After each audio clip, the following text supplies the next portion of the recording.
I'm Wilma Melville, founder of the Search Dog Foundation. This is a screening video to help canine recruiters not miss a dog that has all these characteristics and be able to determine this one is close but not good enough, and this dog is terrific. I'm going to take him out of this shelter. Pay attention, there's a lot happening in this 7 minutes. Look at it 2 or 3 times, and I'll speak to you at the end.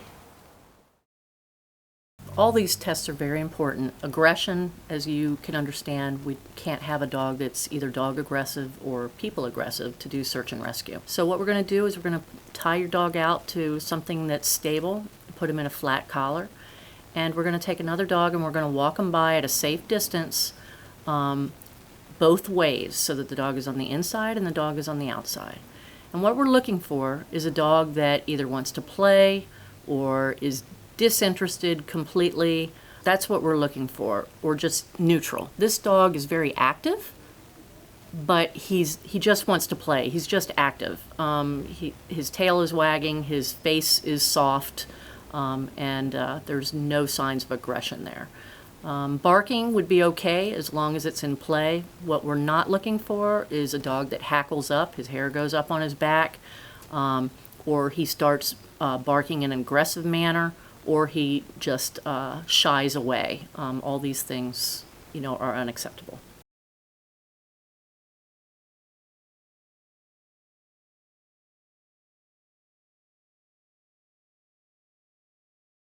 All right, so now we're going to do the retrieve tests and go into the possession test.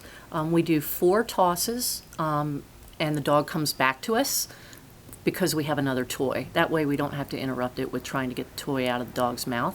So we're looking for how fast the dog leaves us, how fast the dog comes back in, and that they stay focused on the task. Speed and focus are what we're looking for.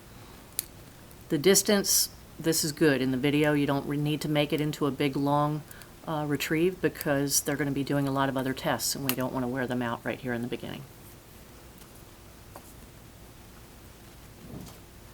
So you can see that her excitement is not getting less, it's actually increasing.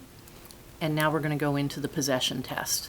So everybody stands still, nobody engages the dog, they don't move their feet, they don't do anything, you just kind of look in a neutral position and you wait for 1 minute.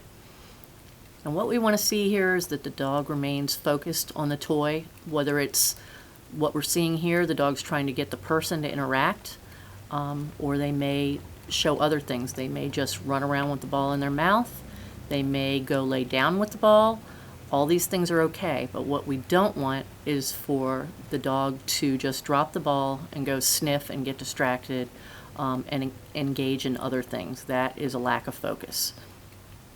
And we need this toy to be the most important thing in the world to the dog. And as you can see, it looks pretty important right here.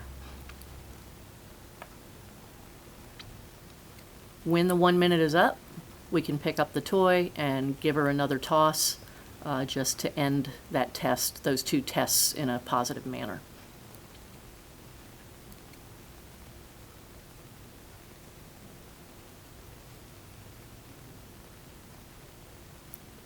There it is. That's the end. She did a real nice job on it. She tried to engage everybody, and now she gets what she wants. So that is a definite pass on those 2 tests. All right, now we just wanted to show you another breed because different breeds show their possession in different ways. Remember, the dog can engage you. He can drop the ball and bark at you. He can run around with the ball. He can lay down and chew on the ball, or put his feet over the ball and just possess the ball. All these things are acceptable, and actually that's what we want. So different dogs, different personalities do it different ways. But again, to reiterate, it's very important that that dog doesn't drop the ball and turn his focus onto something else. Not a person, not the ball, or not the game with the person. And that's the criteria. He's staying very active. and looking for something to do with the ball.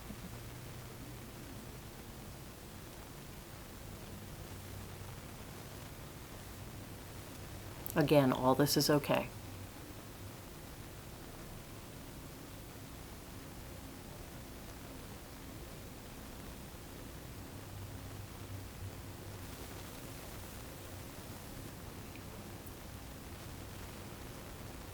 And the time is up, and so the person that's testing can go ahead and play with the dog and engage him again.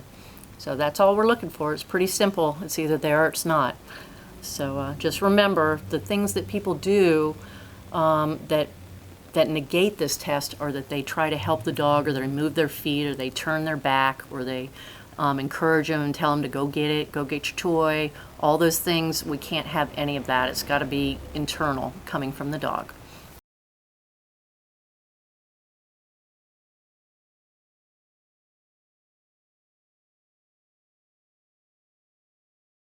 All right, so our next test is the hunt test, and the purpose of this is to determine whether the dog is just visually stimulated by the toy or whether he can hunt with his nose and not his eyes. So the first one is an immediate release after the toy stops moving out in the field, and you're going to want brush or debris, something to where the dog can't see where it lands and has to hunt with his nose. The second one is going to be a 15-second delay, and again we're starting to add a little bit of focus into it. Does the dog remember what it is he's supposed to do for 15 seconds before the release? There's no obedience in any of these tests, as a side note. She's just going to hold him. She's not saying anything to him other than, get it or search when she releases him.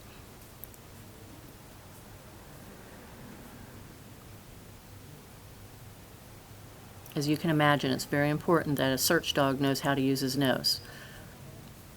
And this is all genetic. It's all hardwired into the dog. They'll certainly get better with training, but it's internally driven. They're born with it. There we go. All right, so he's got that one. Get him back into us. A lot of times we'll use a second toy and just start waving it around, and that'll bring the dog in. If your dog doesn't have a recall, you can certainly do this with a long line. It'll be a little bit more challenging, but the effect is the same. All right, this will be a 30-second delay. And as you can see, his enthusiasm is growing. It's not diminishing, it's actually getting stronger and stronger. And that's what we want to see.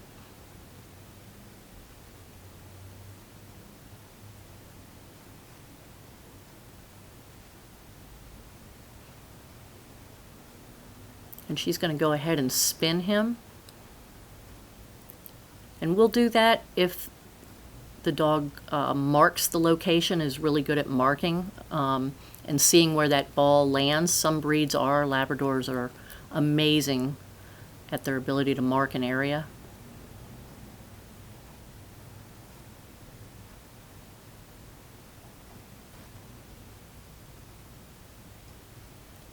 And this hunt drive, the dog has to keep going and going and going until he finds it. As you can imagine, in search, that's going to be critically important. There we go. So then there's just one more test, and that will be one more hunt test, and that will be a 1-minute delay.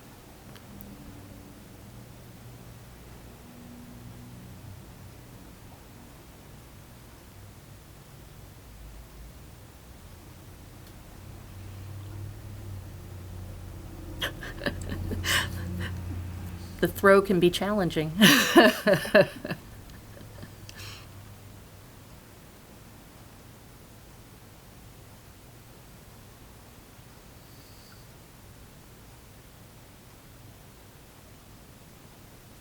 Yeah, she's having a hard time spinning him because of his focus, but she'll get it done. There we go. And he's raring to go. And you can see we're not making the dog sit or wait. We're just letting him just be held by a leash. That's it. We want all that enthusiasm. That's good.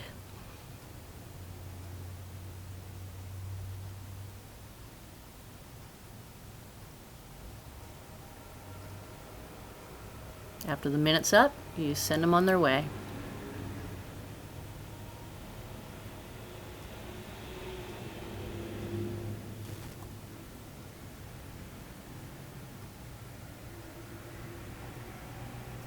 And this is the speed that we want to see a hunt. We don't want them out there just walking around casually looking. We're looking for the drive for that dog to be just have a fire under his butt to get out there and find that toy. That's what we want. Very nice. He did a real nice job on all those tests. That is a big thumbs up, big pass.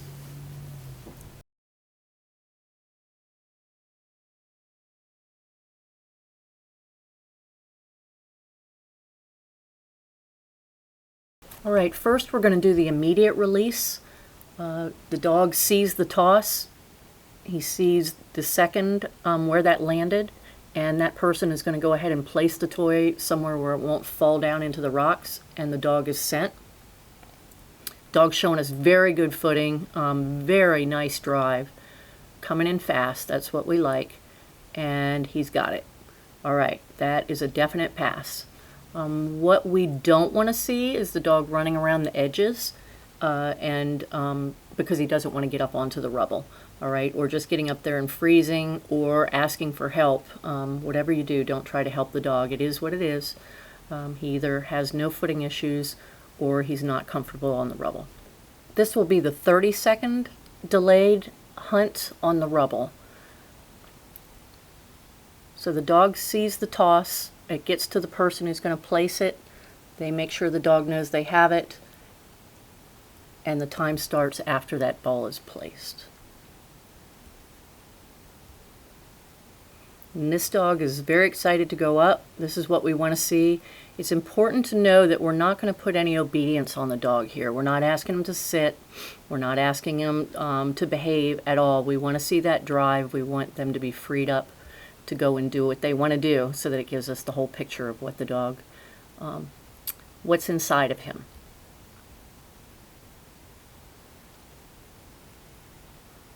And you can see this handler isn't having to do a lot of encouragement to keep the dog engaged. The dog is definitely focused on where that toy went. He's moving very quickly in a linear fashion to where he saw it last when it was being waved in the air, and now he's just going to hunt. And nobody's going to help him. Nobody's going to walk towards where it is. Everybody's just staying neutral, and we'll see what the dog does.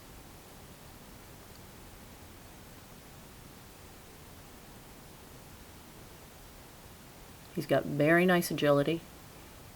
He's not avoiding any areas.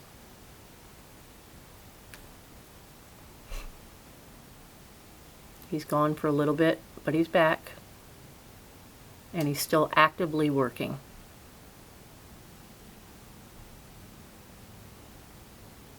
He's gone down to the ground again.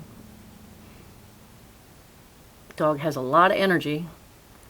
He's going to go back to where he first went up, kind of get his bearings again. And again, you notice nobody's trying to help him. Nobody's getting involved. We just see what we got.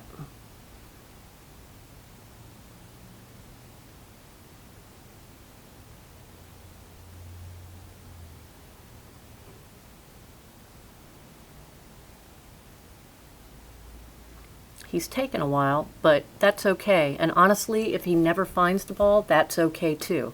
What he's showing us is that he stays focused on the task and he's got no footing issues, and that's what this test is about.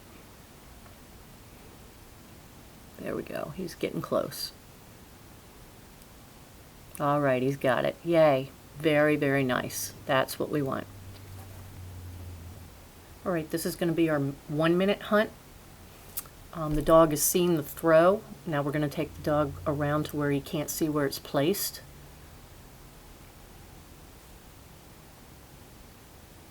The dog's very excited. His drive is actually building instead of decreasing with each test.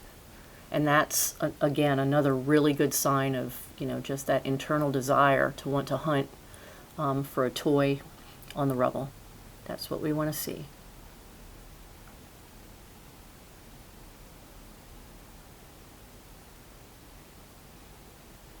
And the handler's not really talking to him, he's not really encouraging. She's just trying to, we're trying to see, does the dog remember what we're doing or get distracted by something else? That ball should be so important to them, or that toy, their favorite toy, should be so important to them that that's all they think about. And it's looking good so far.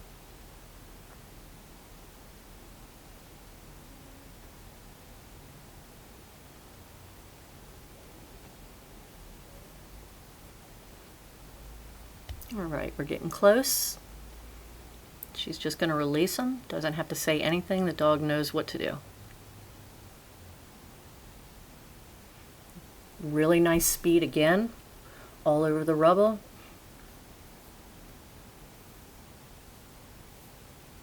Definitely on a mission.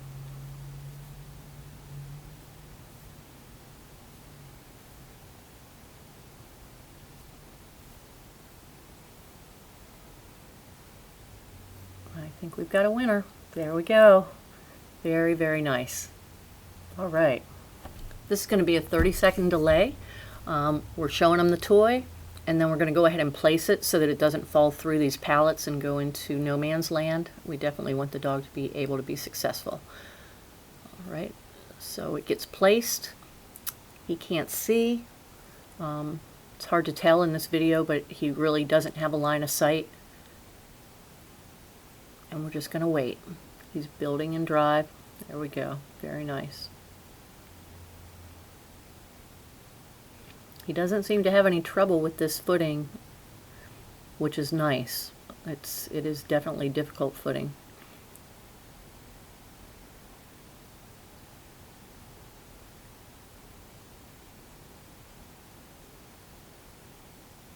And again, what you're looking at is a dog on a mission, and that's what it should look like. The dog just very intent and excited and just moving forward and not getting distracted on all the little things that are around him. He's just doing it all on his own because he's got to have that toy.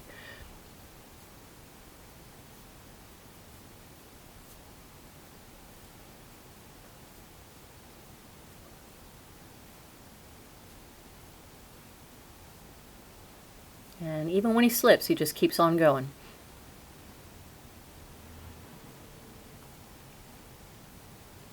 And this is a dog that's not been on this pile. It's just natural, just genetic. And again, nobody's helping him. He's got a little whiff of it right now, and he's just going to have to work it in on his own. Not sure where it is, but the nose is working.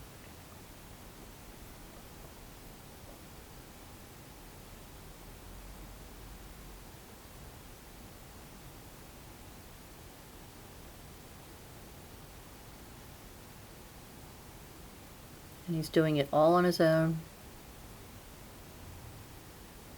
And there we go. Success. Very nice. And the fact that he's carrying it around on the pile, that's a bonus. There we go. And just throwing it off the pile just to get the dog off safely. If you don't have access to rubble or wood piles, there's other ways that we can test his footing as well as his hunt drive. This is just a garage, and we've gone around the property and collected different items from the property and the kennel and just put them close together so that the dog can't walk around them. He's going to have to go over them or just refuse altogether. So that's what we want to see. Will he just climb across in a linear fashion for the toy, or is he going to try to avoid things? This dog has taken a nice direct line, and he's going into a hunt. He didn't really care about what he was going over, and that tells us a great deal about the dog, how comfortable he is with his footing. And now he's going to try to get his way back. He avoided a little bit, but then he just took a direct line. Very nice. That's what we want to see.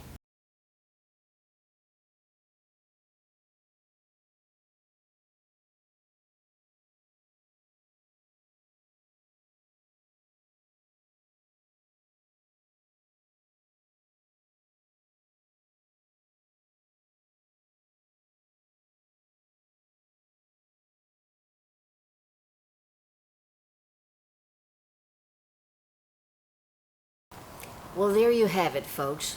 You have just seen some of the most promising dogs that will go on with a good future in disaster search. Don't be discouraged, though, because they are not easy to find. You may have to test 10 or 20 dogs until you find one that looks very much like these you've just seen. When you find one, though, by all means, contact us at the information below, and we'll help you in every way.